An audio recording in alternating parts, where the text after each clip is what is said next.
More so than working out, meditating, journaling, I wanted to put together a really great practical list of life-changing habits that I've picked up over the course of many years that I feel like have been very transformative in the way that I live my life.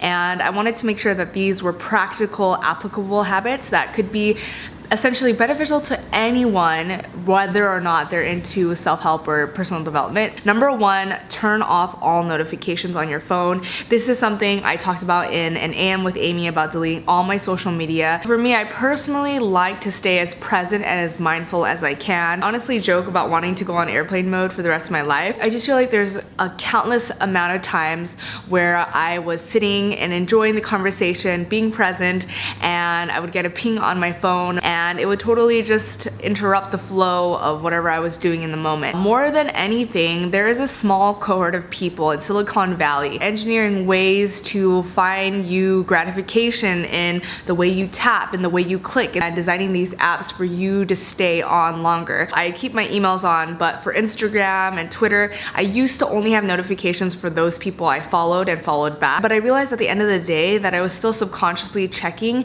to see who consistently liked my photos and if I like theirs, and just keeping that type of track in my head was not where I wanted to spend my energy. And just waking up to your phone to all those notifications, it's just overstimulus, and I feel like it's a lot of inundation of a lot of crap that we don't need. And so the less clutter we can have, both digital and physical, the better. Trust me, you will not die if you don't know who liked your photo. Number two, pick one vegetable that revolves around your diet. And I know this is gonna sound really weird, but I didn't start eating or enjoying vegetables till I was around 17 or 18 years old.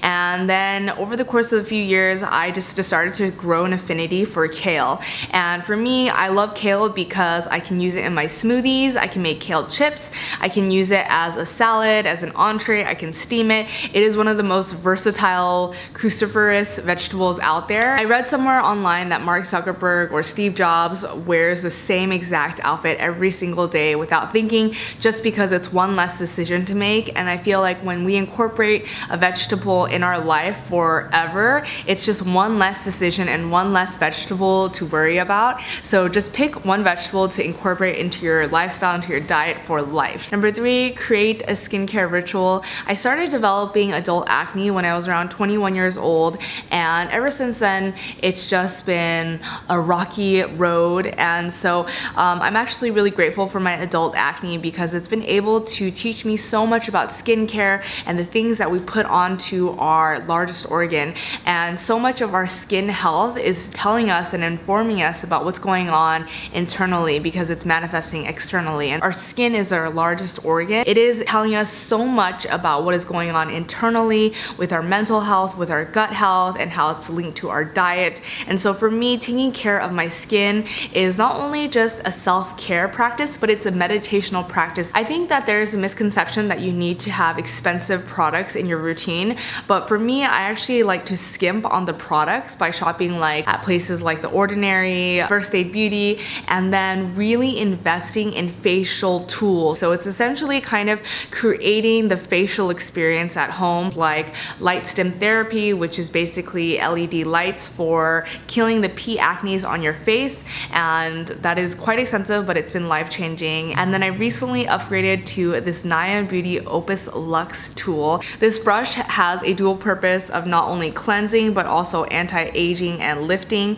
and it's super easy to clean, it's bathtub safe, and this brush has a 3-speed cleansing vibration. You can use one side to cleanse and another side to massage, and I love putting it on my temples. The OPUS LUXE facial brush actually has a patented S-ion technology that basically helps to boost the negative ions to cleanse the skin, removing harmful pollutants, chemicals, and bacteria to give you clear and beautiful skin. It's just something that makes me very mindful of what I'm doing to my skin and also the products that I'm using on it. And I love how handheld it is, and it's rechargeable, and because it's made out of silicone, you know that it won't harbor bacteria like typical cleansing head brushes. I have been an avid user of Clarisonic and Foreo and all of those brushes. Honestly, I'm genuinely saying this, this they're not paying me to say this. They're paying me to tell you about this product, but they're not paying me to say this. I genuinely think this facial brush definitely beats both of those. Nion Beauty and I are actually partnering up to do a giveaway for this facial brush. So if you want to check out how to win,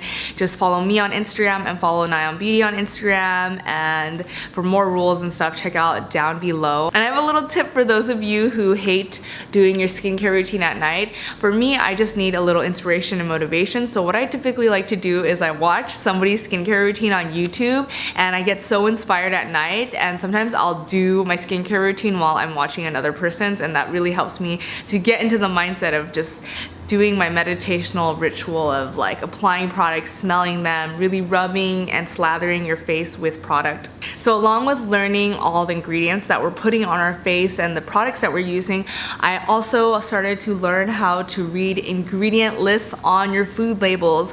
Now growing up, I think so much of my nutrition and wellness was taught around calories and calorie intake, but these days I'm more focused on wellness and what is going into my body. Preservatives, additives, chemicals that we are eating. And so a lot of even just our almond milks have terrible ingredients like thickeners and preservatives and chemicals that we're totally not aware of. I actually read Michael Pollan's book, The Omnivore's Dilemma, and he basically says that he doesn't eat anything that has more than 5 ingredients, and if your grandmother or your great-grandmother doesn't know what those ingredients are, you probably shouldn't be adding them into your body. For me, this tip is really important because learning to read ingredient labels or ingredient lists on the back of our food has made me more conscious and mindful of eating less processed foods, because I think so oftentimes forget that the food industry does so much processing and packaging and chemical concoctioning, it somehow doesn't become food anymore.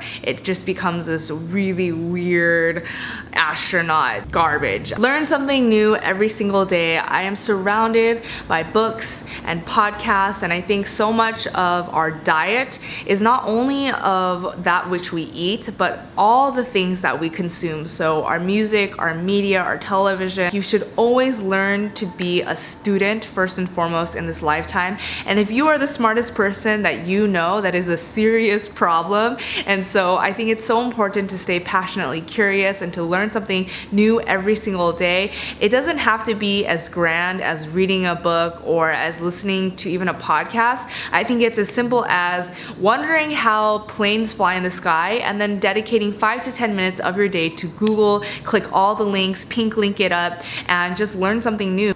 I often get asked how I stay so positive and happy all the time, and honestly, truth be told, sometimes I get offended because I am not naturally a super happy or positive person.